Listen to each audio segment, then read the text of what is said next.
Various organizations around the world and here in KELOLAND are working hard to help victims of human trafficking escape their scenarios and start over. In tonight's Eye on KELOLAND, Renee Ortiz sits down with a survivor who is opening up about her experiences and how she's now helping others like her through Call to Freedom. And we want to warn you that you're about to hear may be hard for some of you to take. 8 years ago, Mary came to Call to Freedom with one purpose. I walked through the doors and I came in and I served. She wanted to work with victims of human trafficking. I sat down with other survivors and I chatted with them.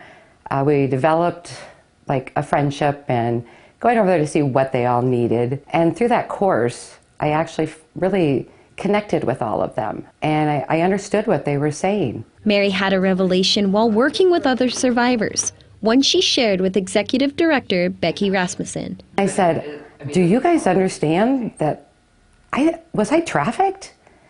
And they said yes, that they understood that.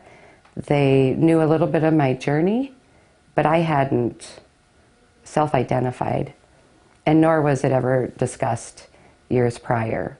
Mary's story began when she was 18, when she moved to New York to be a nanny. I thought the world was great and I was going to experience life outside of the borders of South Dakota. It was there she met her future trafficker and fell victim to a sex and labor trafficking ring. A trafficker sees us as a commodity. In my journey and in my past, they were looking for a Midwestern girl, and they found it.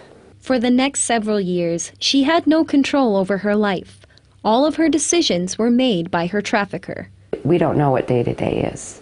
We know what day-to-day is on how to survive for that day. This continued into Mary's late 20s. That's when she finally escaped and traveled back home to South Dakota.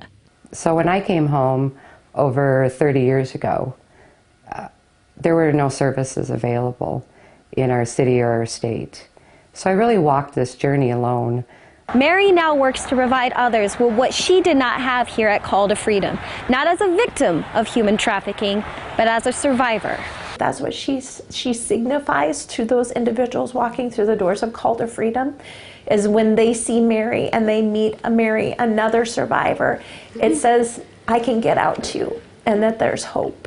Executive Director Becky Rasmussen says Call to Freedom's programs are created by the voices and journeys of survivors like Mary. Every time we journey life with a survivor of trafficking and there's something that maybe we're missing in that journey of life for them, we're adding that to our programming because we want survivors to know that we are going to support you through that entire process. Some of the many programs offered include housing, employment, occupational therapy, mental health services, and addiction treatments. This is such a journey.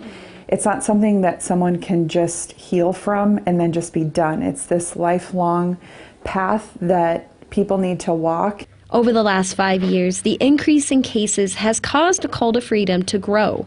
What started off as a volunteer program now has 27 full-time employees. We see it a lot with the agricultural business in our area, the restaurant business in our state. We have a lot of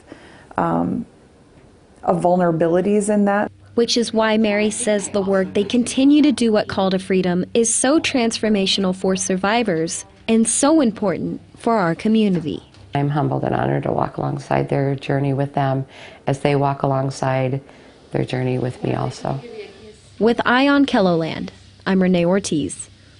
Rasmussen says only 3% of trafficking victims are ever identified, and she says that Call to Freedom will continue working to provide safety and new life opportunities to those who come through their doors.